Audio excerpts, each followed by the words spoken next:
Hello, আসসালামু আলাইকুম। আমাদের এই গ্যাসের চুলায় অনেক সময় কালি পড়ে। আমরা কালি বন্ধ করতে পারছি না, তাই বিধায় দোকানে নিয়ে যাই আসি। তো এই দোকানে যে নিয়ে যাই, দোকানদারে শুধু হালকা কিছু মাধ্যমে আপনার অনেক টাকা নিয়ে যায়। তো যদি আপনি জেনে থাকেন তাহলে আপনি নিজে ঘরে আপনি নিজে ক্লিয়ার করতে পারবেন। যেমন আমি এভাবে জ্বালাচ্ছি, এই যে এখন চুলায় কালি ওঠে, মানে আগুনটা লাল। এই যে এটা নিচে একটা ইয়ে আছে, যদি আপনি বাড়ান তাহলে এই যে এখন এই যে আগুনটা এখন লাল উঠতেছে বা আগুন কম ওঠে। তখন আপনি এদিকে নিচে এই যে এখন ফুল লাল উঠতেছে, মানে এখন কালি পড়তেছে। তখন এটা আপনি বাম দিকে ঘোরাবেন, তখন এরকম নীল হয়ে যাবে, আর কালি পড়বে না। ঠিক আছে?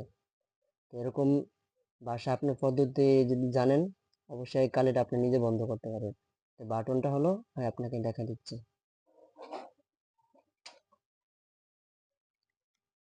তো এই বাটনটা হচ্ছে আপনার যেটা, এই যেটা, এটা যখন আপনি বামে ঘোরাবেন বা যেদিকে যদি ডাইনে ঘোরান তাহলে হয়তো আপনার কালি হয়তো ওকে লাল নীল হবে, লালের থেকে নীল হবে। বা যদি বামে ঘুরান বা লালের থেকে নীল হবে। আপনি যেদিকে ঘুরাতে পারেন সেদিকে ঘুরা পাবেন। আর যদি আগুন যদি দেখেন একবার কোনোটাই হয় না, তাহলে এই যেটা আছে না, বাজার থেকে 60 টাকা নেবে। তো এটা আপনি একটা ডালি নেবেন, যদি আপনার বাসায় কেউ দেয় থাকে একটা ডালি নেবেন। ডালি নেওয়া 8 বা 9 ডালি, ঠিক আছে? তখন আপনি এটা দিয়ে অবশ্যই ক্লিয়ারটা খুলবেন, খোলার পর দিয়ে আপনি আবার ওই যে নতুনটা কিনছেন ওটা লাগাই নেবেন। এই যে ছিদ্র সে কিনবেন, যেটা ছিদ্রওয়ালা ছায়া কিনবেন। তো এটা লাগানোর পর দিয়ে আবার এটাকে অ্যাডজাস্ট করে নিয়ে নেবেন। নেওয়ার পর দিয়ে যদি দেখেন না আবার লাল ওঠে, তখন এটা ঘুরাবেন।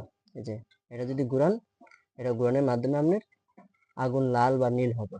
যখন নীল হবে তখন আর কালি পড়বে না। আর যদি লাল ওঠে তাহলে অবশ্যই আস্তে আস্তে আস্তে আস্তে করে ঘুরাবেন, যেখানে নীল হয় সেখানে রেখে দিবেন। তাহলে আর সামনে থেকে আর আপনার কালি পড়বে না। এই হলো আপনার মেন কথা।